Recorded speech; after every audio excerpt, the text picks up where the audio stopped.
cette belle journée autour de la création d'entreprise avec beaucoup de belles conférences sur ce sujet essentiel de créer et développer votre entreprise. Donc, ravi de vous retrouver et de commencer cette journée avec cette conférence boussole pour voir un petit peu les points essentiels euh, en 2021 avec beaucoup de nouveautés, beaucoup d'incertitudes pour bien démarrer et bien se développer. Donc cette conférence s'appelle le Roadbook du futur entrepreneur pour ouvrir un petit peu cette grande question. Voilà, donc je suis Catherine Dégé-Jarniou, je suis professeure émérite à Dauphine et en même temps la présidente de l'Académie de l'entrepreneuriat et de l'innovation. Donc on va démarrer tout de suite et puis je vais essayer d'être le plus compact possible. Et bien sûr, à la fin, toutes vos questions sont les bienvenues. C'est un moment d'échange en général bien sympathique et fort utile aussi. Voilà, donc démarrons tout de suite avec le sommaire. Quels sont les points que l'on va traiter? Donc en 2021, plein de points d'interrogation évidemment, avec aussi les points que j'ai repérés qui sont essentiels pour bien démarrer et bien se connaître. Alors, la liste est un peu longue, mais on va insister sur certains points, on va le voir tout de suite. Et donc, on va parler de soi, de se connaître, de rétro-planning, aussi de concept, de vraiment être très clair sur son concept, de se protéger aussi, construire son business model, bien sûr, avec des moyens complètement adaptés. Et enfin, calculer le budget prévisionnel pour voir où on va. Et puis finaliser le business plan qui est toujours important, quelle que soit l'activité que l'on envisage. Et pour être encore plus succinct et plus concis surtout, voilà la boussole. Et on va traiter surtout de ces 4 points-là, se concentrer sur l'essentiel, s'organiser, se centrer sur les clients et être vigilant financièrement pour aboutir pendant ce processus à la construction d'un business model et pour finir par le business plan. Voilà les points sur lesquels on va insister. Alors, petit rappel pour que tout le monde soit au clair. On part toujours d'une idée plus ou moins avancée, plus ou moins claire, plus ou moins précise. Cette idée va être confrontée à la réalité de plusieurs manières dans ce qu'on appelle très globalement une étude de marché, pour aboutir donc au business model, qui est vraiment le centre du réacteur, qu'il est très important de bien construire, d'être tout à fait précis. Et ce business model va finalement être mis en musique avec des outils, avec des moyens et avec un résultat financier pour aboutir à la fin au fameux document business plan. Alors, regardons les points importants.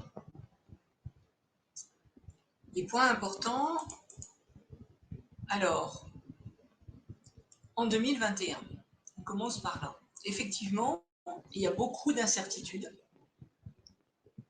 sur l'environnement, évidemment. On ne sait pas de quoi demain sera fait, quand on pourra avoir des activités totales, complètes, etc. Et puis les clients sont aussi évidemment perturbés, que ce soit des clients individuels ou industriels.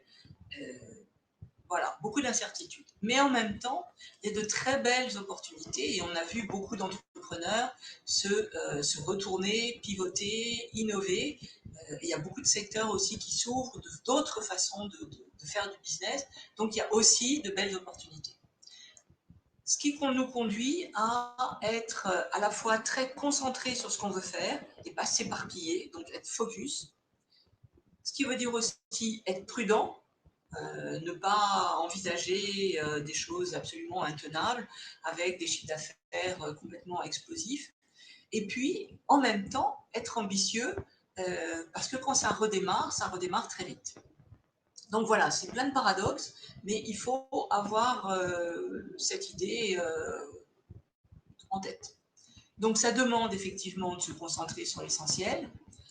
Se concentrer sur l'essentiel, c'est bien se connaître d'abord, qu'est-ce qu'on veut faire, définir ce qu'on veut, bien s'organiser au niveau du timing, se centrer sur les clients, jamais perdre de vue que son idée, même merveilleuse, il faut qu'elle soit adoptée par les clients.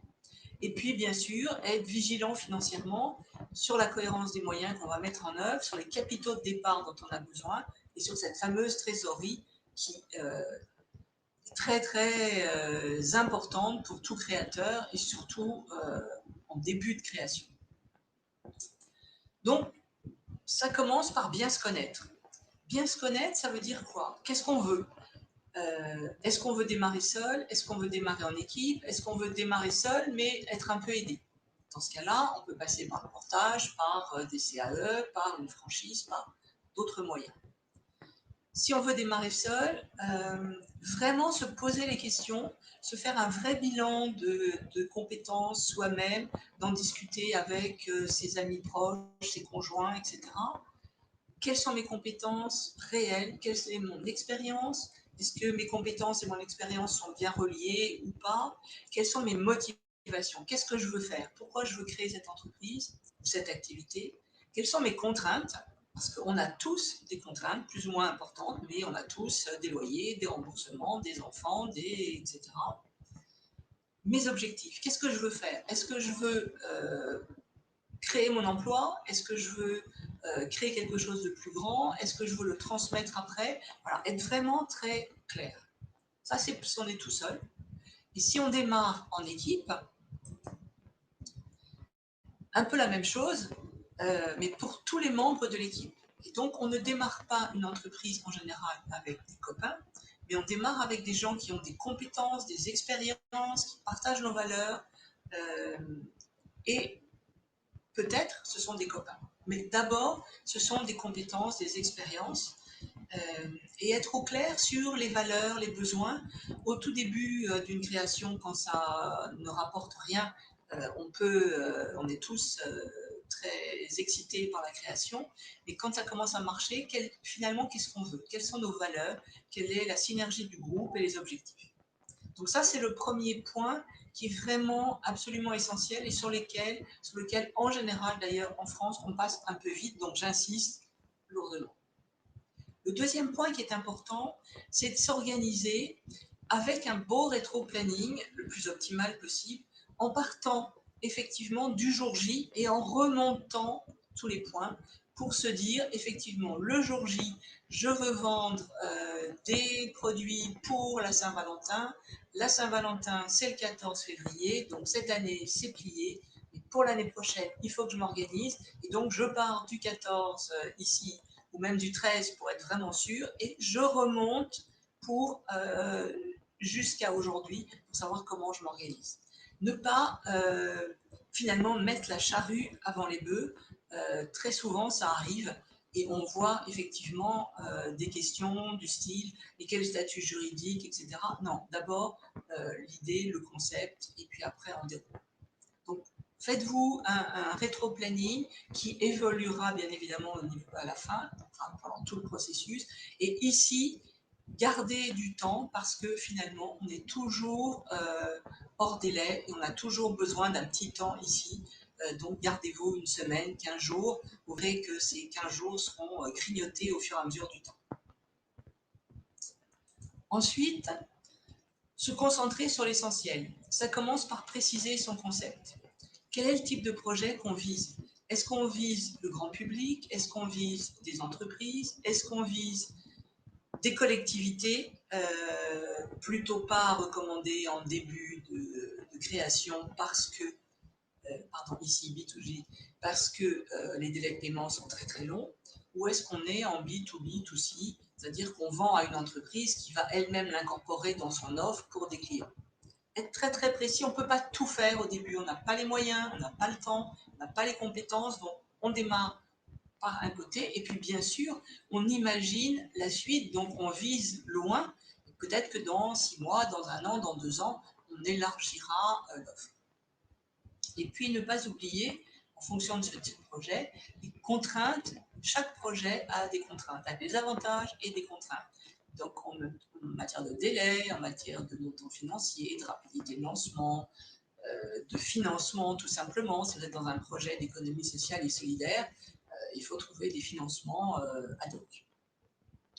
Pour vous aider, bien sûr, on peut utiliser toutes les techniques de créativité pour penser out of the box, donc améliorer le concept pour vraiment qu'il soit le plus percutant possible pour les clients et par rapport aux concurrents. Et bien sûr, on peut aussi utiliser toute la technique du design thinking qui permet de trouver un produit idéal ici, dans la petite zone centrale, un produit ou un service, bien sûr, qui soit à la fois désirable pour les clients, mais aussi faisable matériellement, réellement, et qui soit aussi viable économiquement. Donc, vraiment préciser son concept et on va voir, bien sûr, comment on va pouvoir le préciser. C'est vraiment primordial. Pour préciser ce concept, on va travailler en 2 temps et on va surtout commencer, et ça vraiment je vous le recommande énormément, c'est de construire, d'aller le plus vite possible en utilisant le principe du Lean Startup, ça veut dire à moindre coût et le plus vite possible. Sortir de sa zone de confort.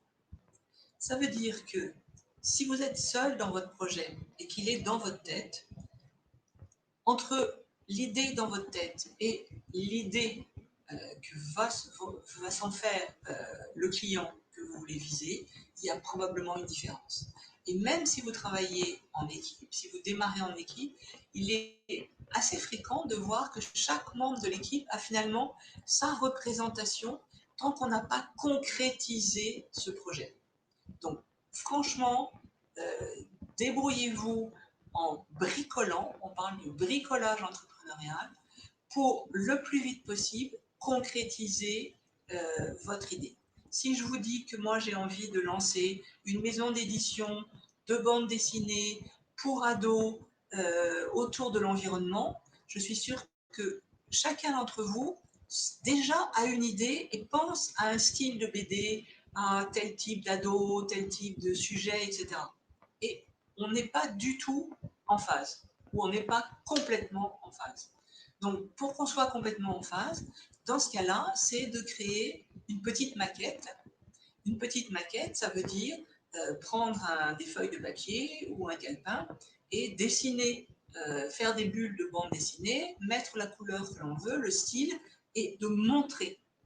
Et le fait de montrer, de concrétiser, on va pouvoir tous discuter, donc en équipe, si vous démarrez en équipe, ou en tout cas seul, vous allez vous dire, ben non, finalement, c'est pas vraiment ça que je veux, et vous allez pouvoir tester cette concrétisation, donc ce qu'on appelle le minimum viable product, ou aussi on appelle ça proof of concept. Ça peut être des photos, donc prenez des photos qui existent ou vos propres photos, faites un montage. Une maquette c'est quelque chose de bricolé, d'assez rapidement fait et à pas cher. Vous pouvez faire un petit film, vous prenez votre téléphone et vous faites un film ou une vidéo. Ça peut être, si vous voulez, un site internet, la première page d'accueil, voir ce que ça donne et montrer les 2-3 premières pages et voir comment votre site ou votre appli va fonctionner. Ça peut être un programme, un flyer, une petite plaquette, là aussi faite rapidement et bricolée, et un petit prototype, ça peut être papier carton, pour montrer.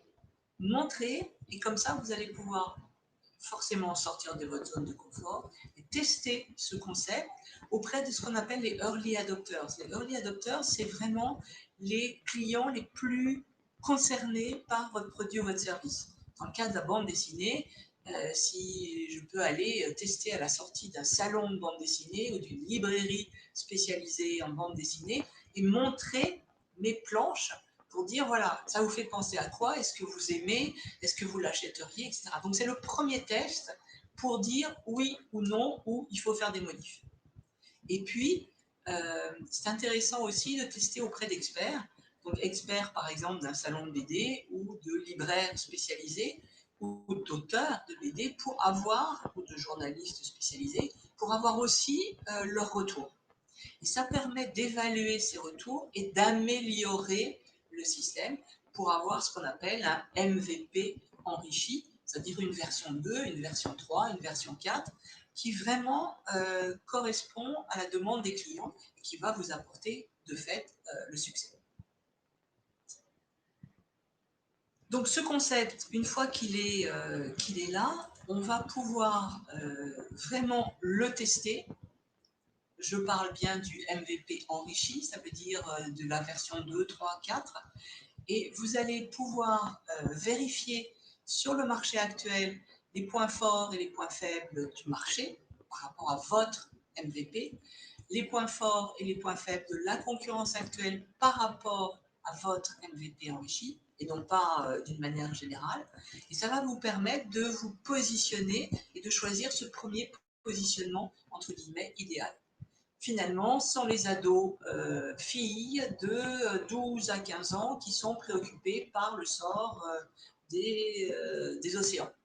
Voilà, vous avez un positionnement pour démarrer. Et là, vous allez, et c'est un point sur lequel je vais insister un petit peu aussi, vous allez pouvoir réaliser des enquêtes pour valider ce positionnement réel auprès, encore une fois, d'experts et auprès des clients potentiels. Donc, pas simplement des early adopters, mais des vrais clients potentiels à qui vous souhaitez vendre. Et on vous demandera, de toute façon, dans votre business model, on vous demandera absolument ces résultats d'enquête qui sont aussi très importants. Le client a la clé, donc le client veut acheter ou pas acheter, utiliser ou pas acheter, ou pas utiliser, pardon. Et ça vous permettra d'avoir votre réel premier positionnement de lancement pour créer, construire votre business model. Donc n'oubliez pas, même si votre idée est pertinente, même si vous pensez qu'elle est tout à fait dans l'air du temps, ce qui est essentiel, franchement, n'oubliez pas et vraiment validez, faites ces enquêtes auprès des clients, auprès des experts. Ces enquêtes sont des enquêtes qu'on appelle qualitatives, donc ce sont des vraies questions-réponses avec des vraies questions avec plein de points d'interrogation pour valider. Est-ce que vous aimez, je reprends mon exemple des bandes dessinées, est-ce que vous aimez le style, est-ce que vous aimez les couleurs, est-ce que la taille des bulles, est-ce que le nombre de pages, qu'est-ce que vous aimeriez en plus, ça vous fait penser à quoi, est-ce que vous l'achèteriez et pour qui, et vous en achèteriez combien par an ou à chaque sortie. Voilà, valider effectivement tout ça auprès des clients. En général, on commence par les experts, on interroge à peu près 5 experts sur un projet de lancement de ce genre pour valider toutes les idées que l'on avait auparavant et pour aussi leur demander des points tout à fait précis auxquels il faut faire attention ou au contraire éviter telle chose. Et si ces points sont vraiment très importants et qu'on les avait surtout oubliés, on va les intégrer dans le guide d'entretien pour les clients à la suite. Donc, prenez du temps et dans votre, ici, je reviens de rétro-planning, dans toute cette partie ici entre la conception et le business model, ça peut vous prendre du temps. On peut faire des allers-retours, on peut être amené à faire des allers-retours parce qu'il y a des choses qui ne fonctionnent pas, qui coincent un petit peu, et à chaque fois les retester. Le style est intéressant, le thème est intéressant, mais l'écriture dans les bulles, franchement, n'est pas adaptée. Okay, donc il faut reprendre cette écriture et retester auprès des futurs clients pour voir si effectivement le style maintenant, l'écriture est adaptée. Donc, cette étape-là prend du temps, est franchement importante. Donc le MVP et le test pour construire le business model sont vraiment au cœur du réacteur et sont hyper importants pour réaliser, pour vraiment s'assurer qu'on est en phase avec les clients et que le projet qu'on mène sera plein de succès. Ça va permettre d'aboutir à ce fameux business model qu'on va vous demander. Ce business model, c'est une phrase, peut être résumé en une phrase qui raconte finalement votre projet et qui raconte c'est quoi votre projet. Mon projet, c'est de fabriquer, de vendre, à qui, la cible particulière que vous avez choisie, ou on peut démarrer dans le monde entier, on peut démarrer aussi local, on peut démarrer dans une région, on peut faire des tests aussi dans une région, dans une ville, avant de se déployer. Quand, donc on retombe bien sur le rétro-planning, on n'est pas obligé de démarrer bien sûr le 1er janvier, on démarre quand c'est important, à la rentrée pour vendre des bouquins scolaires, en juin si on veut vendre des équipements sportifs pour l'été, etc. Comment on va s'y prendre? Est-ce qu'on va le faire tout seul? Est-ce qu'on va le faire tout seul en boutique, sur Internet? Est-ce qu'on va le faire avec des vendeurs, avec un réseau de distribution? Voilà. Quelle manière on va faire ça? Et puis, dernier point, bien sûr, avec quel avantage compétitif. Donc ça, c'est véritablement important. Il faut avoir l'obsession de l'avantage compétitif. Qu'est-ce que j'apporte de plus que les autres? Il faut bien imaginer, c'est un peu dommage, c'est un peu triste, mais les clients que vous visez se débrouillent déjà plus ou moins bien, mais sans vous. Donc, votre arrivée, votre activité doit leur apporter un super avantage en plus. Une amplitude horaire, une garantie, une sécurité, une griffe, de la solidité, des prix, voilà. Mais, et ça, cet avantage compétitif, vous l'aurez testé, comme on l'a vu tout à l'heure, auprès des clients. C'est véritablement important. Si vous n'apportez pas d'avantage compétitif, pour quelles raisons les clients finalement se détourneraient de leur pratique habituelle pour venir se servir chez vous. Donc il faut vraiment se mettre toujours à la place du client et se dire qu'est-ce qu'il faut, qu'est-ce qu'on a besoin de lui apporter. Et voilà, vous pouvez après présenter votre business model de cette façon-là, façon d'une phrase, en 1 minute, en 2 minutes, vous pouvez vous entraîner et vous aurez une construction. Et le fait de le dire tout haut fait qu'après on est beaucoup plus au clair. On s'entend comme si quelqu'un d'autre parlait et vous allez pouvoir vraiment affiner votre business model. Ce business model, pour le faire vivre et aboutir au business plan, on doit, dans ce que j'ai dit, le mettre en musique finalement. Donc on va devoir engager des moyens pour atteindre les objectifs de chiffre d'affaires et finalement faire vivre son business. 3 principes pour les moyens, pour ajuster véritablement ces moyens, c'est se concentrer sur l'essentiel. Tout ce dont on n'a pas besoin, surtout en ce moment, vu la période, tout ce qui n'est pas essentiel, on reporte. Pas besoin de dépenser, on verra après. Et puis, un principe que j'aime bien mettre en avant, c'est être radin malin. Donc tout ce qui n'est pas important, tout ce qui n'est pas nécessaire, tout ce qui ne servira pas à votre activité, on est le plus radin possible. Par contre, là où il faut mettre du budget, alors là, on n'hésite pas, on met le paquet, on met tout le budget. Donc voilà, il faut faire des choix et pour faire des choix au mieux, je dirais, on externalise au maximum tout ce qu'on ne sait pas faire ou tout ce qui sera mieux fait par quelqu'un d'autre. Donc par exemple, une première liste de moyens, le matériel, les locaux, les moyens humains bien sûr, marketing et communication, tous les moyens logistiques, les moyens d'organisation, et puis autres, comptables, avocats, experts, etc. Tout ça, on externalise, c'est évident. On n'a pas besoin d'avoir au départ des gens salariés en permanence. Mais les questions qui peuvent se poser, pour les moyens humains, marketing et d'ailleurs logistique aussi, c'est est-ce qu'on achète, est-ce qu'on loue? Et acheter, ça vous demande des moyens financiers, un investissement, Louer, c'est différent, ça va être dans les charges.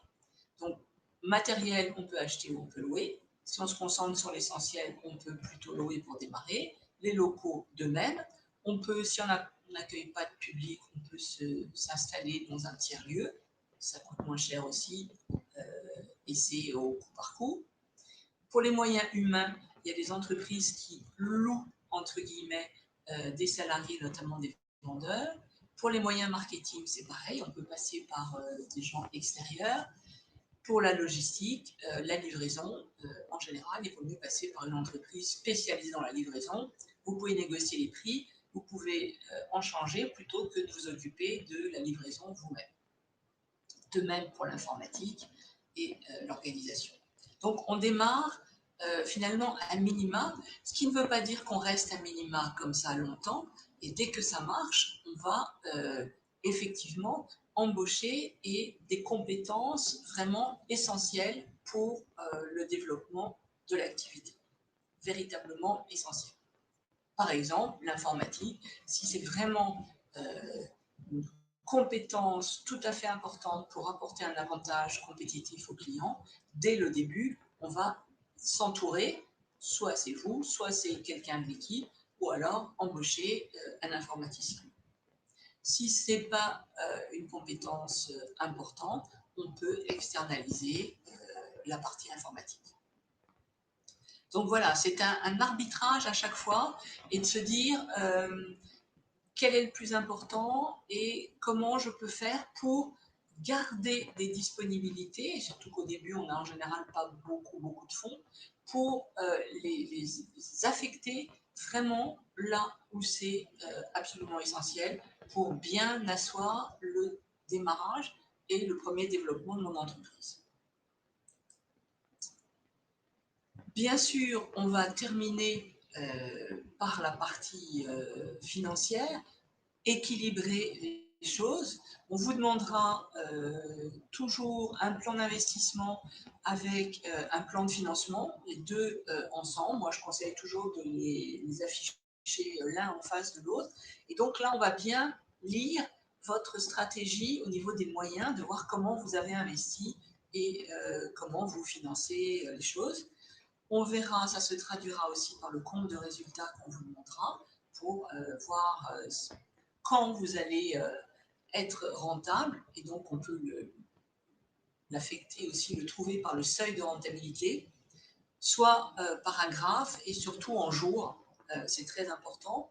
Et puis bien évidemment, cette fameuse trésorerie qui pose toujours des problèmes. Trésorerie, fonds de roulement et besoin en fonds de roulement, essentiel pour démarrer et pour tenir notamment les premières semaines, les premiers mois de l'activité, avec éventuellement quelques ratios, si ces ratios sont intéressants et positifs pour votre activité.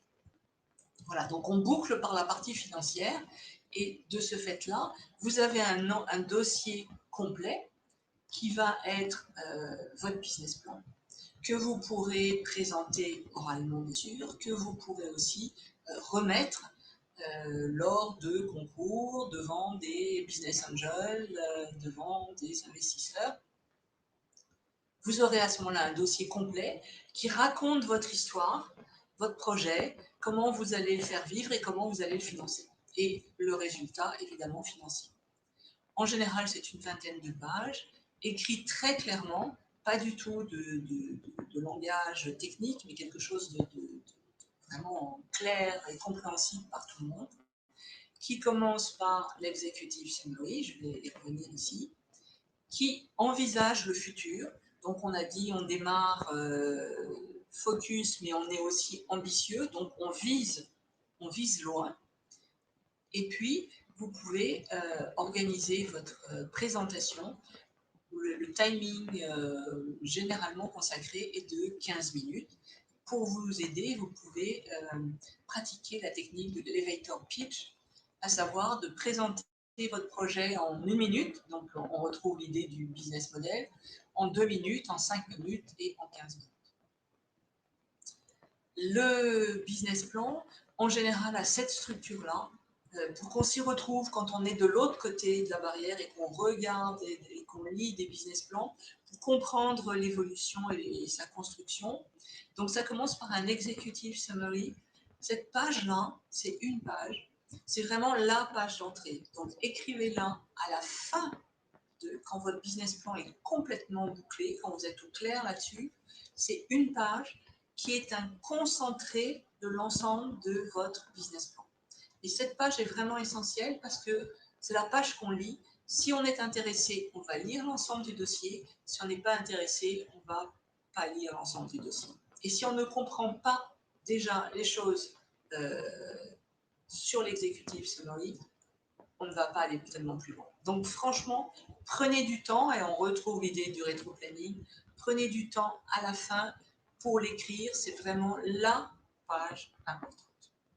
Ensuite, vous allez expliquer, vous, justement, vos compétences, etc., et votre équipe, votre projet, la construction de votre projet, la technologie et sa protection, si vous utilisez une technologie et comment vous allez vous protéger, le business model, on a vu, qui, quoi, où, quand, comment, les moyens d'action, donc vous pouvez faire un petit tableau de synthèse pour expliquer pour quelles raisons vous avez choisi tel et tel moyen d'action, les éléments juridiques et la structure du capital, notamment si vous êtes à plusieurs, le fameux budget prévisionnel avec les 5 éléments financiers qu'on vous demande, le futur, parce qu'il faut faire rêver vos futurs partenaires, qui peuvent aussi être des fournisseurs ou un gros client.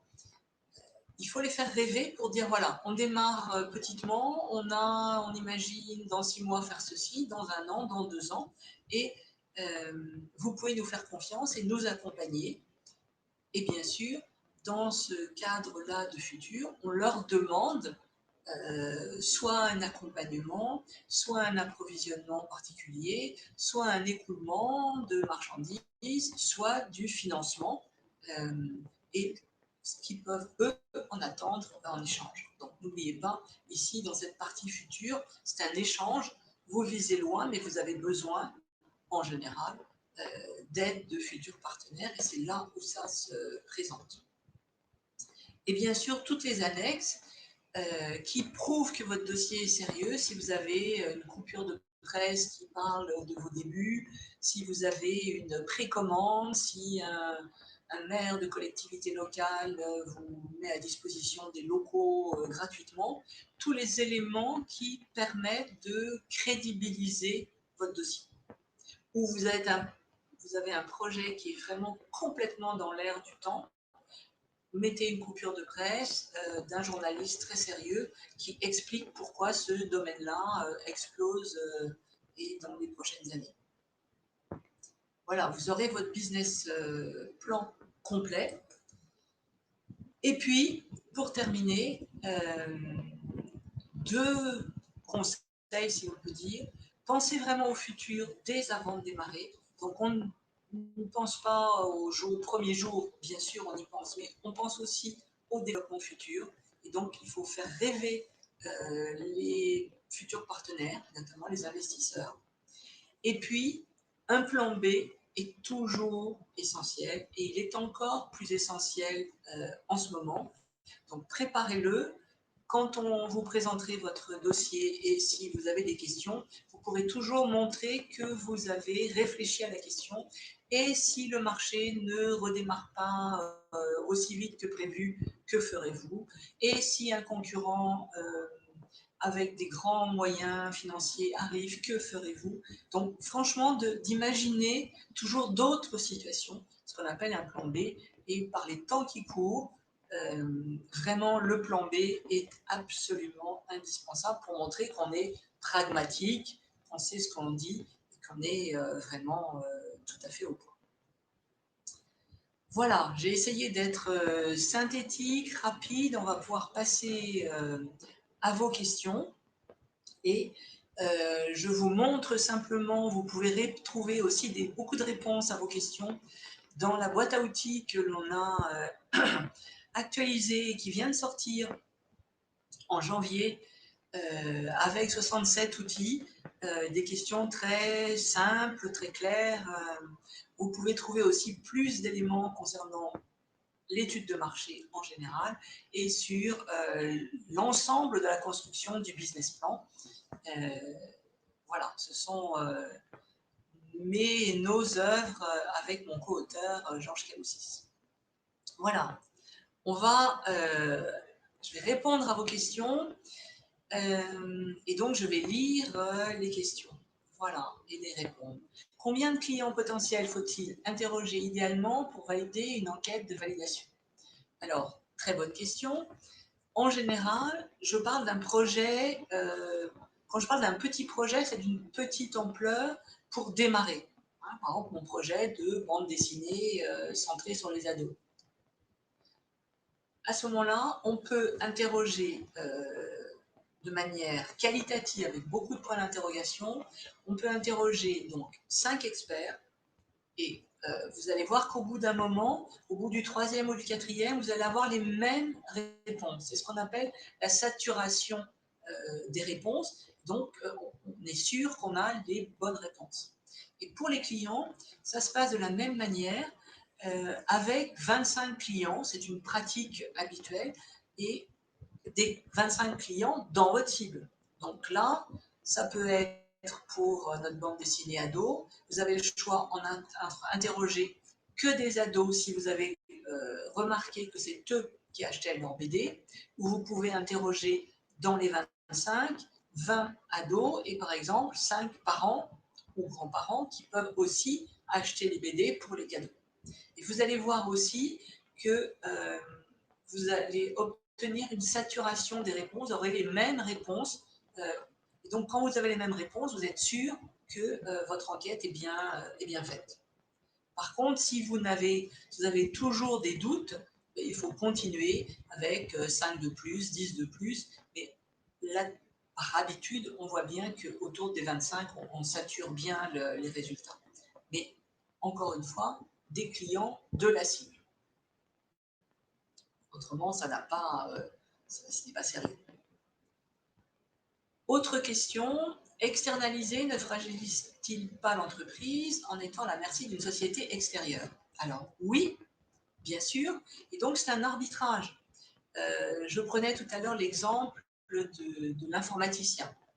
Si vous avez besoin d'un webmaster pour votre projet, que c'est vraiment central dans votre projet, à ce moment-là, bien sûr, vous allez avoir votre webmaster dans votre entreprise. Soit c'est vous parce que vous avez cette compétence, soit c'est un membre de votre équipe, vous ouvrez votre projet à une autre personne qui sera le webmaster, ou alors vous allez embaucher un webmaster.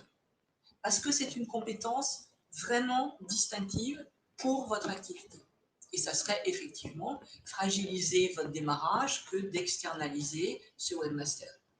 Par contre, si je veux vendre des bandes dessinées, je reprends mon exemple, et que je veux les vendre moi-même sur Internet, prendre une société de livraison extérieure ne va absolument pas fragiliser mon business. Tous ceux qui vendent des box, par exemple, c'est pas à moi d'aller acheter des cartons, mettre mes affaires dans les box, et puis aller à la poste et les poster.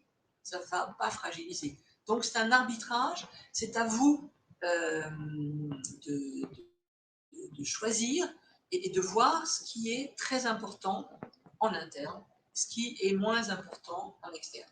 Comme un comptable au début, ça ne fragilise pas votre business et vous pouvez tout à fait externaliser ou en physique ou avec un site internet, une application, votre comptabilité. Donc c'est une vraie question et c'est à vous vraiment de vous engager et de voir ce qui est important ou pas. Autre question, à quoi correspond le MVP? Donc MVP, c'est Minimum Viable Product. Ça veut dire c'est la première version, la première concrétisation de votre offre. Et quand on veut créer un produit, normalement, c'est visible, on imagine. mais on n'a pas forcément la même vision des choses, les clients non plus. Quand on est sur une offre de service, c'est encore plus compliqué. Si je vous parle de teinturerie haut de gamme, vous avez chacun une vision de la teinturerie haut de gamme. Et on n'est pas du tout sur la même longueur d'onde. Donc il faut concrétiser ce concept très vite, à pas cher, au moindre coût, ce fameux MVP pour le tester auprès des early adopters et des clients, de quelques experts. Alors, j'ai une question à laquelle je n'ai pas de réponse comme ça simple. Comment évaluer notre minima de trésorerie? C'est quand vous allez regarder, vous allez commencer par faire votre plan d'investissement, votre plan de financement, vous allez regarder toutes les charges et vous allez voir à la fin, vous aurez votre trésorerie. C'est un calcul qui se fait à la suite. Comment évaluer votre minimum de trésorerie? Là aussi, c'est toujours bien d'avoir un petit matelas de sécurité, mais en même temps, pas trop non plus, parce que si vous voulez beaucoup de trésorerie, vous allez devoir souvent prendre un prêt, faire un prêt important, et c'est peut-être pas aussi utile. Souvent, on l'évalue, en tout cas pour les projets de production, en 15 jours de stock, un mois de stock. Ça peut être une façon d'évaluer. À propos des early adopters, ne doit-on pas avoir peur du plagiat de notre idée et concept? Pardon. Alors ça, c'est... on a souvent cette remarque-là, et c'est une remarque qui est assez française. Alors, je vais répondre de la manière suivante. Toutes les idées sont dans la nature. Et en ce moment, votre idée à vous, vous pouvez être sûr que 10 personnes, en France ou en Europe, ou même par rapport dans le monde, ont la même idée. Par contre, la façon dont vous allez la mettre en œuvre auprès de tel type de clients, donc la façon dont vous allez construire votre business model va être différente. Et ça, c'est votre secret, je dirais, à vous. Vous allez juste montrer un schéma, une maquette, montrer un salon de BD votre maquette de nouvelles bandes dessinées, ça ne va pas aller très loin. Et si quelqu'un a la même idée, prend cette idée, eh bien, tant pis, vous allez continuer à construire votre idée à votre façon et vous allez monter votre projet. Donc, il n'y a aucun souci à ce niveau-là. Et de toute façon, vous montrez toujours à quoi ça sert. Donc, la détente, l'information. Est-ce que votre bande dessinée, elle est simplement visuelle et jolie? Ou est-ce qu'elle est éducative? Vous voyez à quoi ça sert? Par contre, le comment ça marche, comment vous allez la faire, avec qui, de quelle manière, etc., ça, c'est votre secret à vous. Et donc, on peut en parler sans problème, à condition d'avoir cette différence de à quoi ça sert, comment ça marche. Auriez-vous un exemple concret d'un executive summary? Oui, mais évidemment, c'est confidentiel, comme tous les business plans. Et on peut en avoir des anciens, mais avec un délai de prescription et qui sont peut-être pas dans l'air du temps, mais en tout cas, ces informations-là sont forcément confidentielles, donc on n'en délivre pas, on n'en montre pas comme ça. Vous pouvez en trouver quelques-uns sur Internet, il y a quelques entreprises qui les dévoilent ou qui dévoilent certains en modifiant des paramètres. Autre question, est-il nécessaire de rédiger un business plan pour chacun de ces projets? Oui, ça c'est sûr. Et puis, cette écriture, elle évolue dans le temps. Vous avez aussi la version 1, la version 2, la version 3. Mais c'est important pour vous, pour prendre du recul par rapport à votre projet d'abord. Et ça, c'est énorme. Et puis, c'est important pour les investisseurs aussi. Alors, ça fait une belle transition pour la dernière question. Vous parlez de faire rêver les investisseurs dans la partie future de notre business plan. Aujourd'hui, et vu la situation générale, ne faut-il pas les rassurer sur tout? Alors encore une fois, c'est un paradoxe, vous avez tout à fait raison.